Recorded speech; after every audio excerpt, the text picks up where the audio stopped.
Okay. Further it.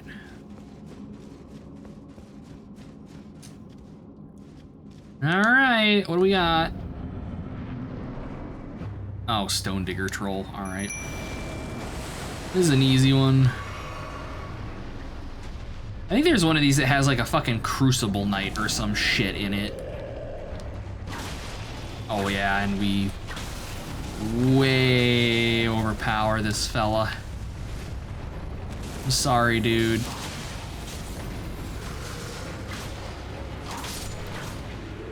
I just whipped his toes off. Glintstone Wet Blade, though. That's nice. That's item upgrades right there. Apply physical or magic type Ashes of War, and you can now affinity things with magic or frost. Frost is the big one, because usually what I would do is throw that on something like our Cold Petal Whip here, which I think we already have frost on it because of Hoarfrost Stomp. Now we can do it with things that aren't Hoarfrost Stomp, though. Back to Feet Battler TM, yep. Yep. The Ela special. One day he's gonna make his game and it's gonna be monstrous. Alright, so Mayan's out in Caelid. I mean, there's this one right here. Which the easiest way to get to this one's actually falling for the fucking trap back in Limgrave. That's like here-ish. Ela, where's my scrolling shooter? You've got to make me a scrolling shooter where it's a bunch of feet flying at the screen and you have to intercept each and every one of them. Let's see, what's actually, this is actually probably not, this is probably the better way to get there. And that's how you start your game. And then from a scrolling shooter about feet, you start upgrading things. Your ship is a fate. You see, there you go. That's version like 0.2. You add the interception mechanic with projectiles. And that's how games is done. That's basically how Cudcrawler's been made so far, is each version is I'm bolting on kind of one big new feature with each version. So where is, I think this is the one that's a trap. It's the obvious one that's a trap, and the other one is not. Because there's a hidden room like this in here too. Fucking rats! Jesus. No, Cudcrawler started out with being able to walk on the fucking map. That was... Cudcrawler, like, the first version was just, here is a flat plane you can walk around in. I still have the old... what is it? ghostlps.itch.io Cudcrawler. Because on the Cudcrawler itch page, you can only download the most recent version, Alpha 6. But I still have Alpha. I actually have all the way back to Alpha 1 still sitting on there. It's just that only I can download it in fucking May of 2022. And that was the full port of the Unity version, I think. Blasphemous Blade. Blasphemous Blade's actually a pretty good weapon. I'll be with you in a moment. I want to see if I can equip this thing. I think it requires faith, doesn't it? Where is it?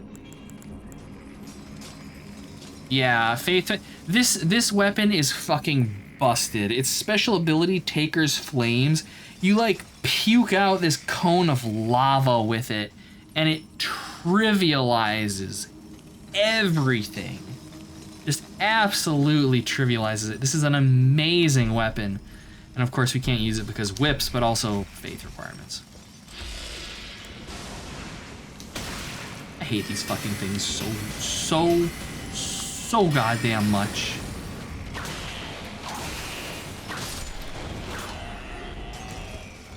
Yeah, I want to say actually that Alpha one of Cudcrawler probably I think it might have just been the tutorial dungeon. You can just get to the end of the tutorial dungeon and it's like, hey, you won, and that's it. And like there's combat in it, like really basic combat. And that was it. But, you know, the first step of making a dungeon crawler is, you know, you gotta be able to explore a dungeon, right? So that's where I started when I started porting it. It was just, okay, you know, figure out a way to store my map data, figure out a way to read the map data, and based on what you're reading, do the thing. And that's it.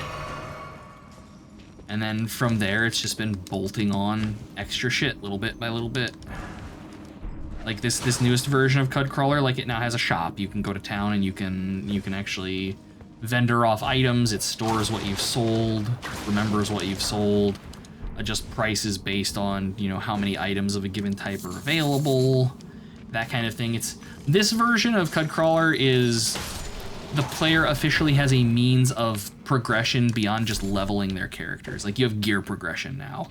Admittedly, it's going from like Babby tier bronze gear to like the next tier up of iron gear.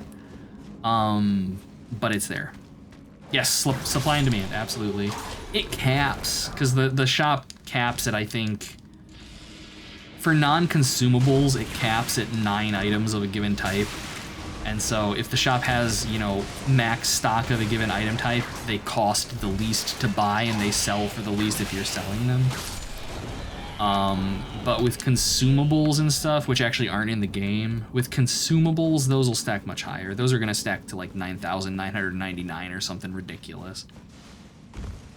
I might just say that like once the player has, you know, sold 100 or something of a given item type, that it's just like, no, these are permanently in stock now. But I don't know how I'm going to handle that quite yet. Never have enough healing. Exactly. And it's not like I want things like healing potions, because your party actually has a pretty, if you're running a full party, you have a lot of storage space. I think each character can hold like 32 or 36 items, and you can have 6 characters in your party. So, you know, that's almost 200 items. And then you've also got their actual equipment on top of that. So most things like consumables aren't going to stack super high, like healing potions, for example. I might only have stacked to like 3, or I might not have them stack at all, I don't know, and just make it something that the player has to worry about inventory managing. A mechanic I do eventually want to get in is a belt mechanic, where each character has like quick slots that you can access in combat. Because I don't necessarily want the player to have full access to their entire inventory in combats for you know, being able to use like potions and stuff. And I'll just give characters like, you know, belt slots, so you can have like maybe 3 or 5 items that you can access, like consumable items that you can access in combat in a given fight.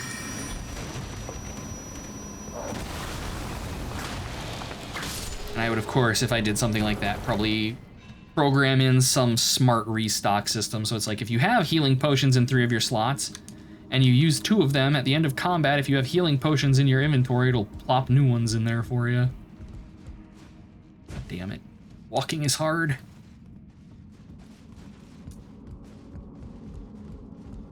Because I want combat to be... I want combat in Cudcrawler to be kind of like combat is in Path of Exile, where the majority of the time it's pretty mindless and you're just kind of killing the shit out of everything and drooling on yourself.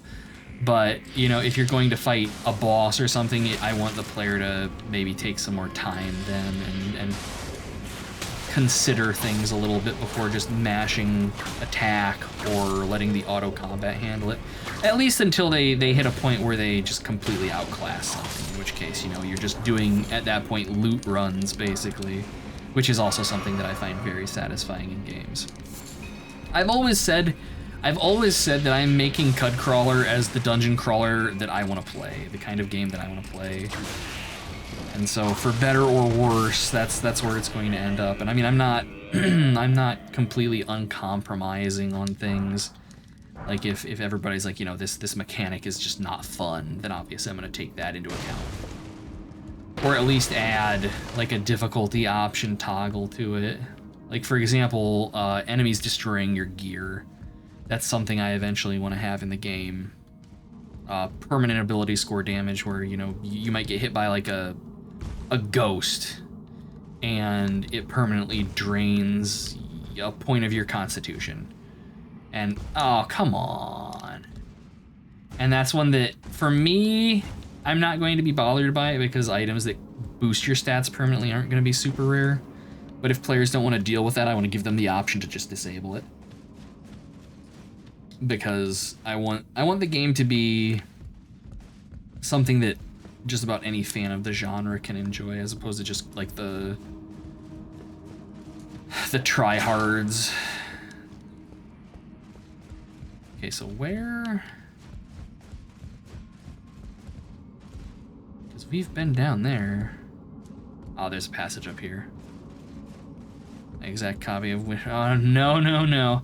No, the puzzles in Cudcrawler, like the puzzles in Cudcrawler, my goal in my design documents is I want to be able to replicate any puzzle in Dungeon Master, the first Dungeon Master.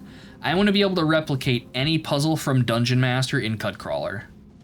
That is my baseline goal for where I want that kind of thing to be. Because I might like Dungeon Master 2 more, but I think Dungeon Master 1 is kind of almost, if not the peak of the genre when it comes to how I think dungeon crawler puzzles should be done. And like, not just puzzles, but also like environmental interaction. Things like, you know, how levers work, niches in the walls, that kind of stuff. Paper Sorcerer. Paper Sorcerer... That is a game that I would have never even thought to look into until Jamalis, I think, played. I don't think he finished it, but he played some of it on his channel, on his YouTube channel. And that was a good time.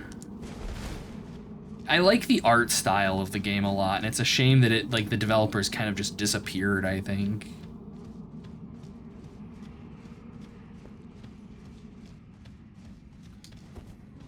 What the hell is that?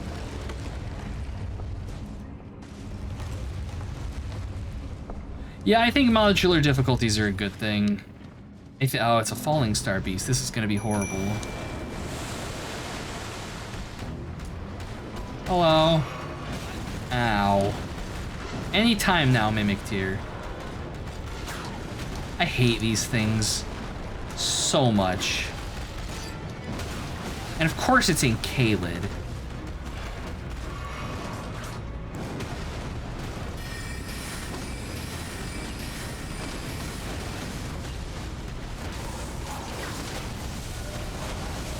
Yeah, I knew that was coming. Oh my god. Yeah, that's entirely your own fault. Like if you're gonna hurt yourself because you can't keep yourself from save scumming containers, that is 100% on you.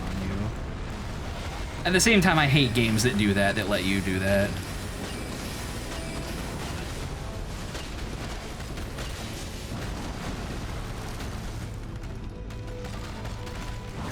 You just back this ass up into...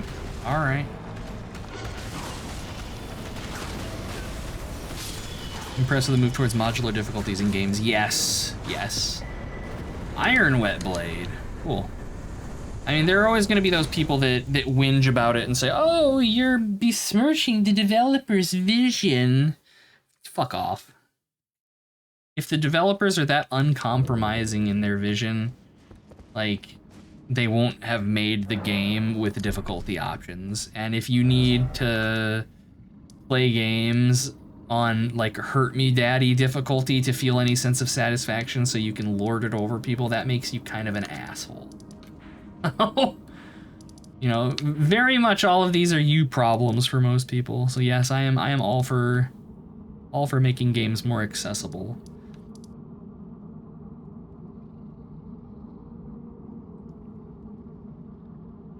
Got mad when containers give you shitty drops and you reload to see if it makes a difference, and once Pandora's box was opened, rip you. Yeah, that'll do it. That will do it. How many runes do I have? 33,000. Not enough to level. I mean, I could go back into the hell place down here and kill a couple birds for our level. That's not very sporting, is it?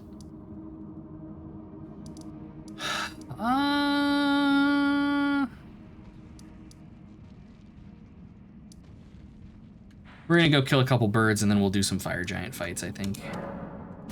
I would go and just do fire giant fights now, but I don't want to lose 30,000 souls because at this point that's still not a small amount for me.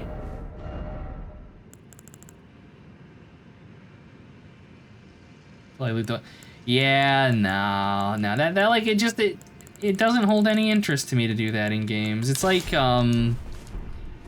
if I'm playing like an RPG or whatever and I fuck up and it results in, you know, something bad happening, I'm not just gonna reload and undo it. I try to kind of live with my mistakes in games.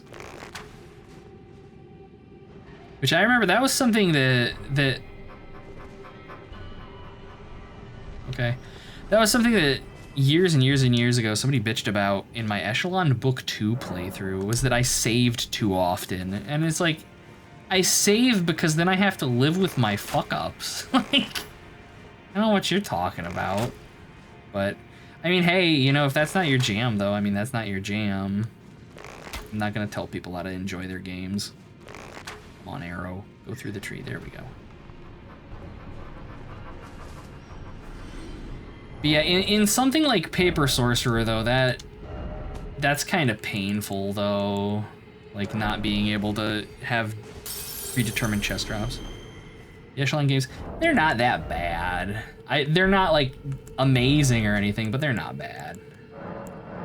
The biggest problem with the Echelon games, as far as I'm concerned, and it's the same problem that the Geneforge games have, is that they give you all the options in the world, and they don't tell you that if you don't specialize your character, you're gonna be fucked about, you know, 10 to 15 hours into the game.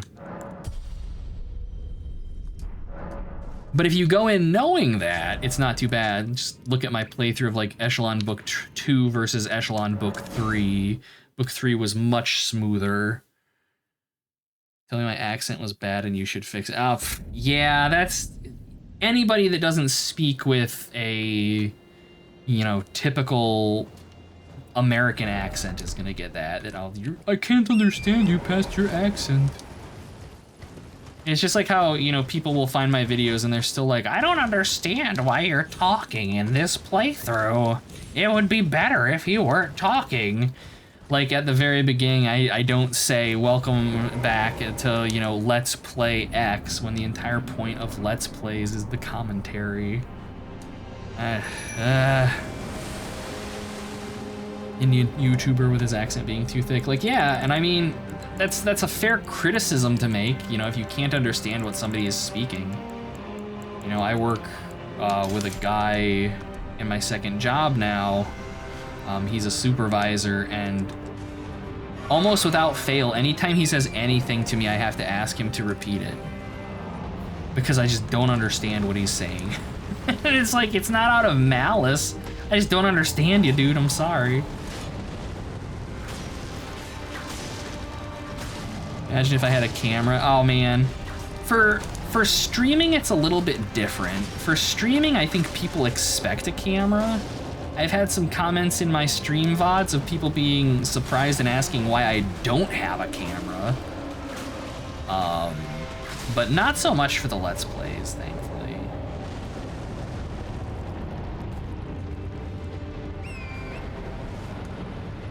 I accidentally came in here with a bow equipped, so my Mimic Tier is sitting back there using a bow. This is hell. Oh, what was that?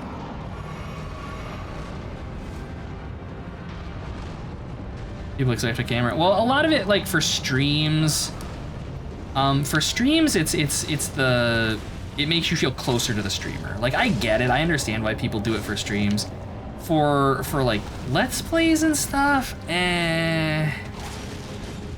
For Let's Plays, you're never gonna convince me that a webcam makes a Let's Play better. Like, I don't wanna watch you mugging to a camera. It's one thing if you're streaming because, you know, you get the viewer connection or viewers get connection through it. Because the entire point of that is the interaction. But when you're Let's Playing, come on now. Don't think they improve. I agree with you on that, actually. Like, webcams do... Like, webcams and, you know, VTuber avatars, they don't do anything for me.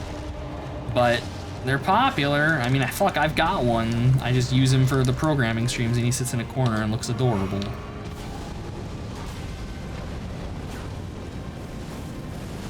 This is like the optimal placement right here for when he does that attack out in the open so that I can just like go ham on his ankles.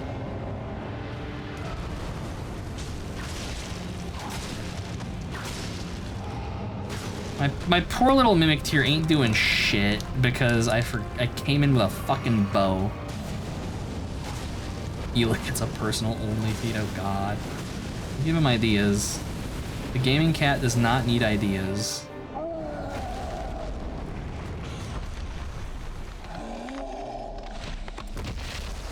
The streamer, YouTuber, or whatever doesn't do something, they likely have a reason. Yeah, exactly. Do Mimic Tiers have infinite magic? Because that would actually be handy if that's the case. It's fucking 6 damage at a time, yeah. You think so? Oh shit, yeah, that's good to know. 'Cause yeah, I would actually do that. Yeah, I was gonna say we're in a bad place right now. We're in a bad place to be. Ah, there we go. Alright, round 2. I tried, and then I died. I mean, we did okay considering we were the only one fighting. All right, so yeah, we can try it with a. We can try it with a staff.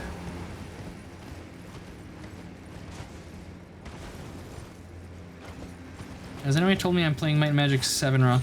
I have been told that not having alchemy on my alchemist is unwise. Like, I don't understand why you're not leveling alchemy on your alchemist because it's cheaper than buying heals at the temple. And I was like, well, I'm not buying heals at the temple. But okay, thank you.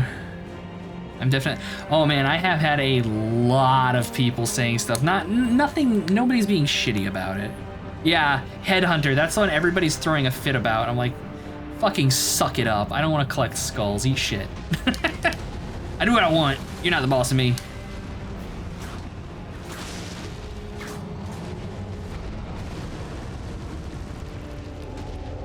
Yeah, like that kind of streamer, like we all know what they're doing. It's the same with like the titty streamers where it's just, you know, the game is a postage stamp in the corner and the rest is the webcam with their shirt that barely conceals everything. It's just come on, none of that. Just no interest whatsoever.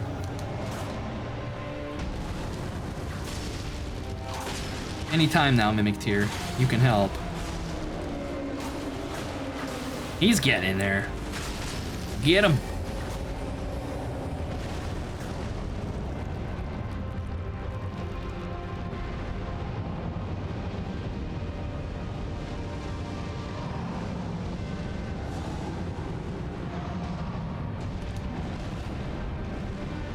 This. Ah! Thanks, buddy. Your shield just fucking punted me out of a bunch of horse shit. Oh boy. Mimic Tier getting lightly broiled.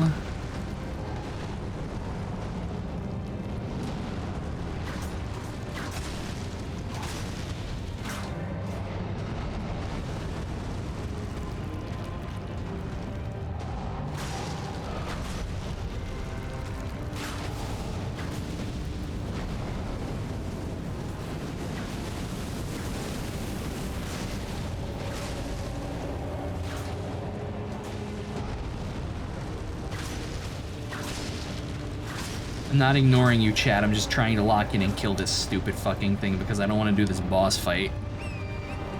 We hates it, Precious.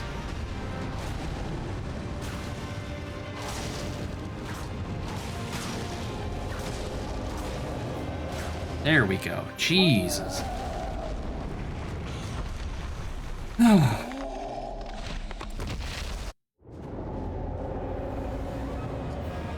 hey, my corpse.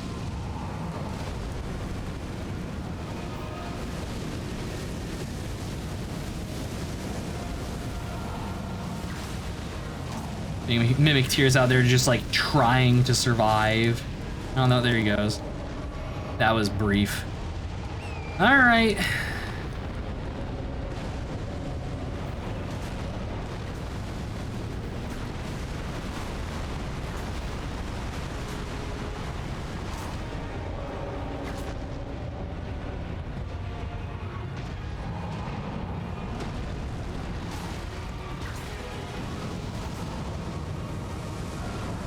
Keep an eye on what he's doing. I was gonna say, we need to keep an eye out for the dual fireballs.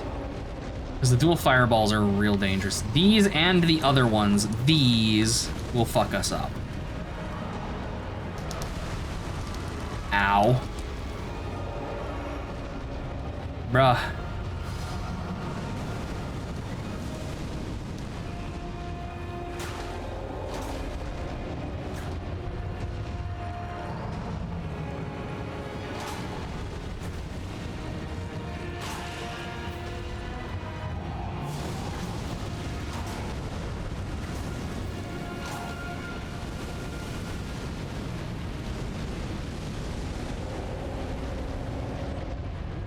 And I wouldn't mind having a Mimic Tear. Working the Grundle.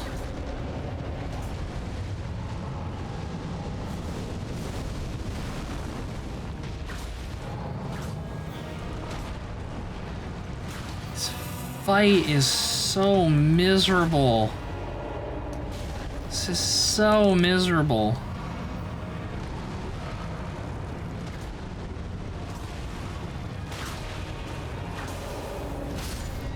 Oh no, my horse. That's unfortunate. I'm dead. Yep. Yep. No time to heal.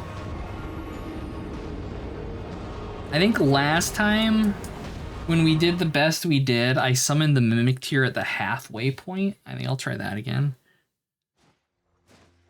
See if that works.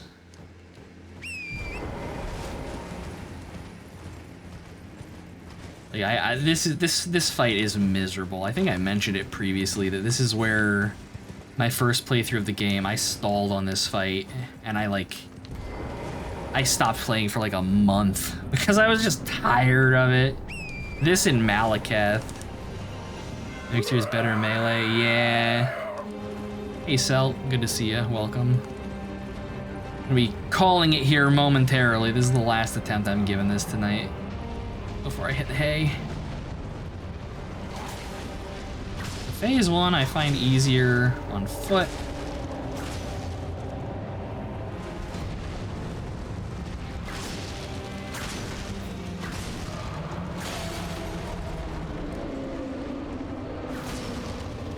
I mean, 800 damage on a heavy is not bad.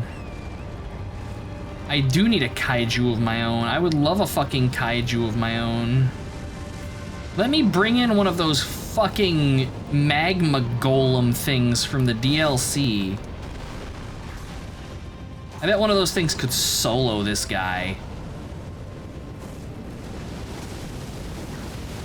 Not the furnace golem, rather. I'm gonna get splattered.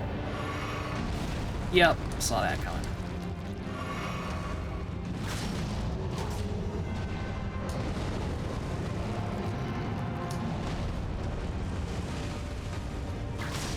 Fucking armored core.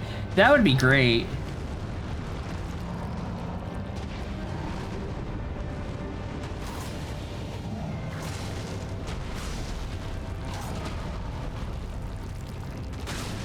Oh man, the inverse kinematics on his feet making him look real fucking weird there.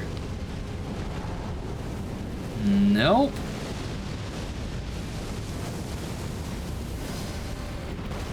Ow. No smash, please. Okay.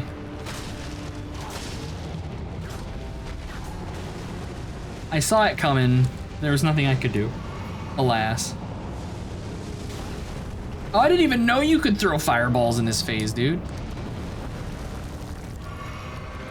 No, like, dude.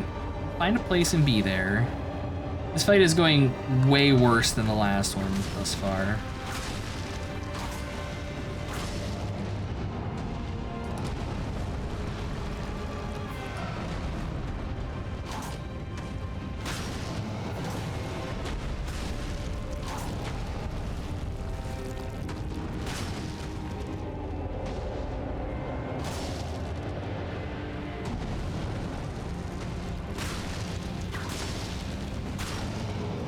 Anytime now, phase change.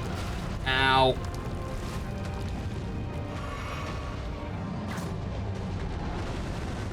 I love that we can just roll through his shield. It's just so goofy. It's so beautifully goofy. I could just dodge his stomps. It would be wonderful. Bro!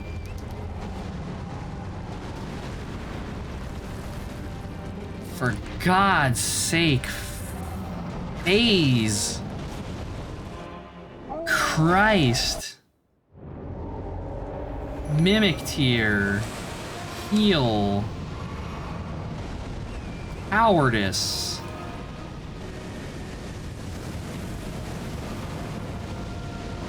I say, this is, I think, what killed the Mimic tier the first time, is it got caught in the meteors.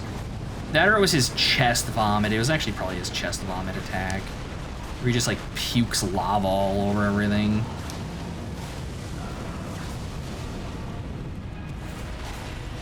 Was that fireballs? Yes, it was.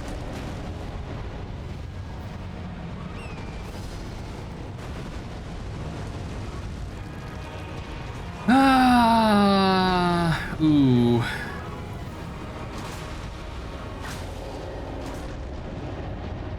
He's rolling himself up against his fucking fog wall.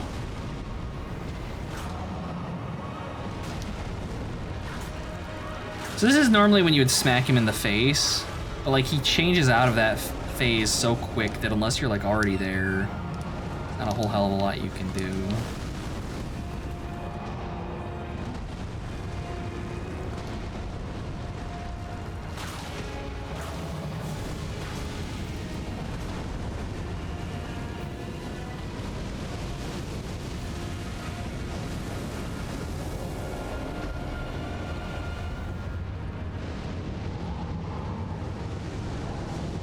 What are you doing? Okay, fireballs. I'm tempted to try to spell the face on him, but I don't think it's gonna work if I do. So instead we're going to continue working the groin, as we have been.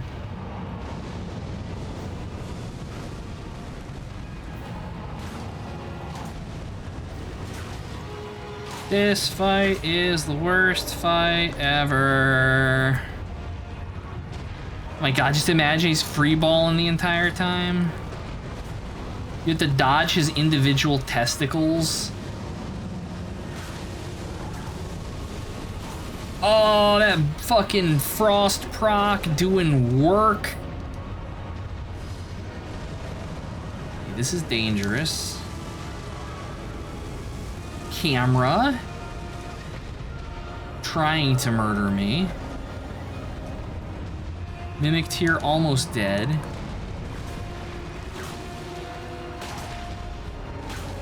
God, we are just like, our damage is so fucking bad.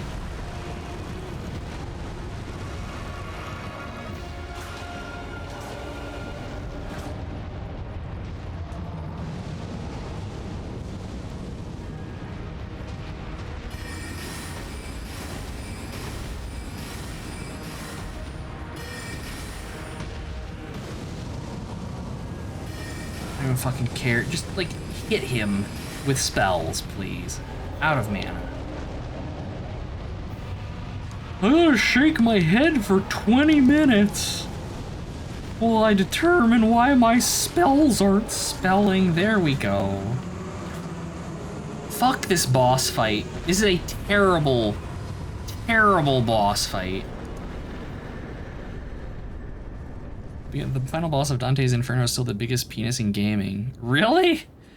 I had no idea. Easy loops. GG easy loops. Everybody knows. Alright, let's go burn the world.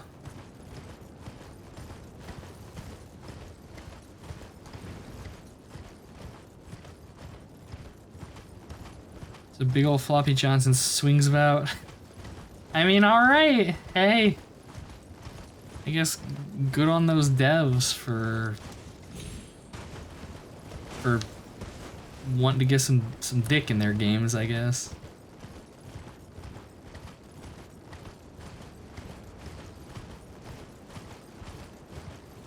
So I'm gonna get up here and I'm gonna just lob myself right off the ledge of the bowl.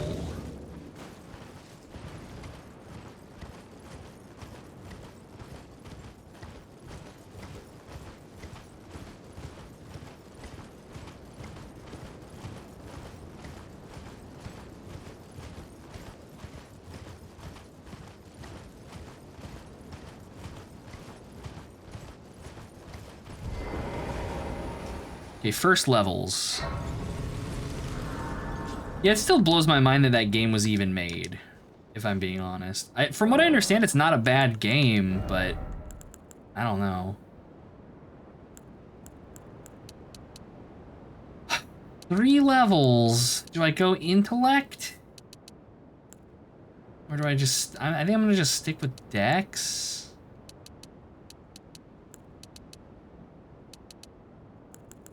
I could, of course, get more hit points. I'm gonna just stick with Dexterity. Listen to the sounds of flame.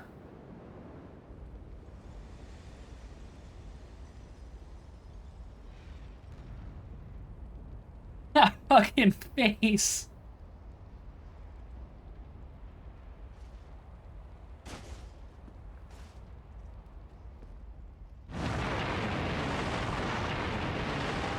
Majestic as fuck.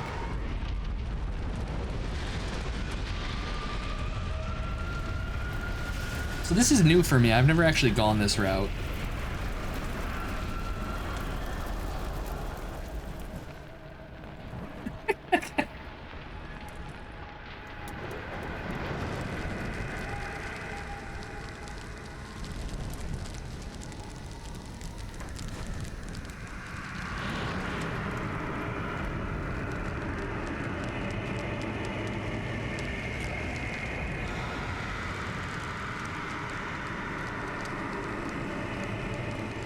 I've never not had whatever her name is burn the tree.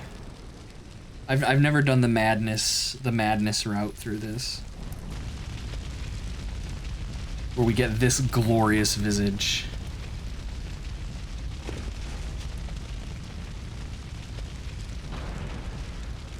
I'm glad I spent my souls already.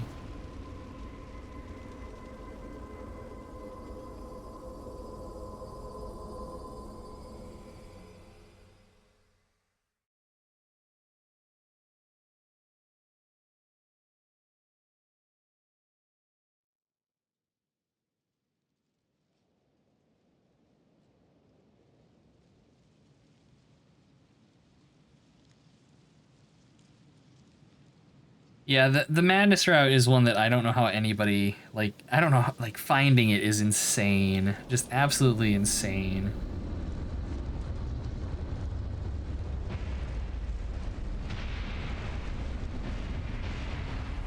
Wait, so we...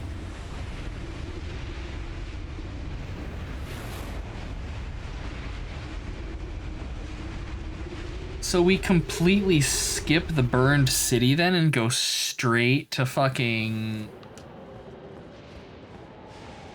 What?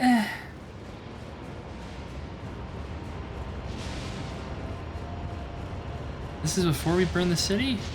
Is it? I thought you burn the city and then you have to do this. I like just played this with the guys like a couple weeks ago. Huh. You burn the tree and then fair. Alright, alright. Yeah, this place is gonna be a nightmare, and it's also Malekith, which is the other worst boss fight in this game.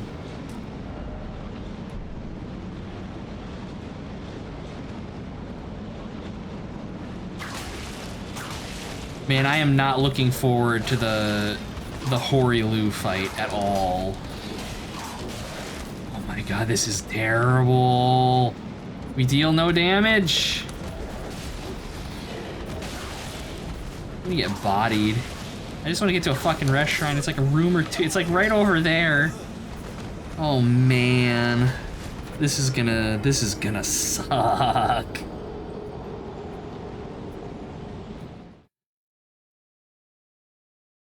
I found In my first playthrough, I found Crumbling Farum Azula fairly early in the game because there's that the one in imbued stone sword key portal you can take that gets you to like a little platform here with some goodies on it.